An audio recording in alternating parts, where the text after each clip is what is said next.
അസ്സലാമലൈക്കും. എല്ലാവർക്കും ഷിസാസ് കുക്ക് വേൾഡിലേക്ക് സ്വാഗതം.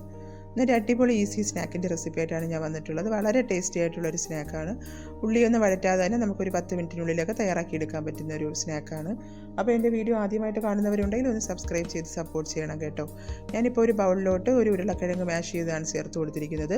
അത്യാവശ്യം വലിയൊരു ക്യാരറ്റ് ഇതേപോലെ ചെറുതായിട്ട് കട്ട് ചെയ്ത് ചേർത്ത് കൊടുക്കാം. ഒരു ചെറിയ സവാള എടുത്ത് വെച്ചിട്ടുണ്ട്, അത് ചേർത്ത് കൊടുക്കാം. ഒരു ക്യാപ്സിക്കത്തിൻ്റെ 1/4 ഭാഗം ക്യാപ്സിക്കം കട്ട് ചെയ്താണ് ഇപ്പോൾ ചേർത്ത് കൊടുത്തിരിക്കുന്നത്. കുറച്ച് മല്ലിയില ചേർത്ത് കൊടുക്കാം. ഇനി ഇതിലോട്ട് 1 ടീസ്പൂൺ ഇഞ്ചി വെളുത്തുള്ളി ചതച്ചതാണ് ചേർത്ത് കൊടുത്തിരിക്കുന്നത്.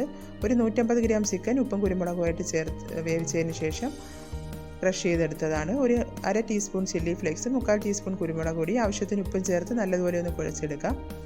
ഇനി നമുക്ക് ഇതിലോട്ട് ഒരു 2 ടേബിൾ സ്പൂൺ മയോണൈസാണ് ചേർത്ത് കൊടുക്കുന്നത്. അതിനുശേഷം കുറച്ച് ബ്രെഡും കൂടി ചേർത്ത് കൊടുക്കുക. അപ്പോഴാണ് കുറച്ച് ടൈറ്റായിട്ട് നമുക്ക് ഈ കൂട്ട് കിട്ടുന്നത്. ഇനി അതെല്ലാം കൂടെ മിക്സ് ചെയ്ത് അവിടെ മാറ്റി വയ്ക്കുക. അതിനുശേഷം ഒരു ബൗളിലോട്ട് ഞാൻ ഒരു 2 ടേബിൾ സ്പൂൺ കോൺഫ്ലോർ എടുത്തിട്ടുണ്ട്. കുറച്ച് ചില്ലി ഫ്ലേക്സ്, ഉപ്പും വെള്ളവും കൂടി ചേർത്ത് നമുക്കൊരു ബാറ്റർ റെഡിയാക്കി എടുക്കാം.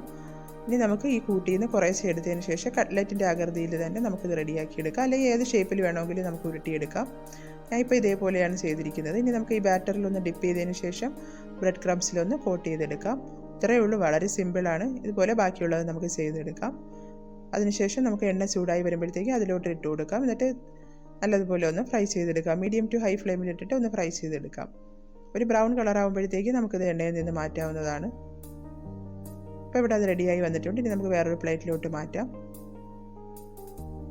അപ്പോൾ വളരെ ഈസി ആയിട്ടുള്ളൊരു സ്നാക്കാണ്. അപ്പോൾ എല്ലാവരും ട്രൈ ചെയ്ത് നോക്കിയിട്ട് ഫീഡ്ബാക്കുകൾ അറിയിക്കുക. എൻ്റെ വീഡിയോ ഇഷ്ടപ്പെട്ടിട്ടുള്ളവർ ലൈക്ക് ചെയ്യാനും ഷെയർ ചെയ്യാനൊന്നും ആരും മറക്കരുത് കേട്ടോ.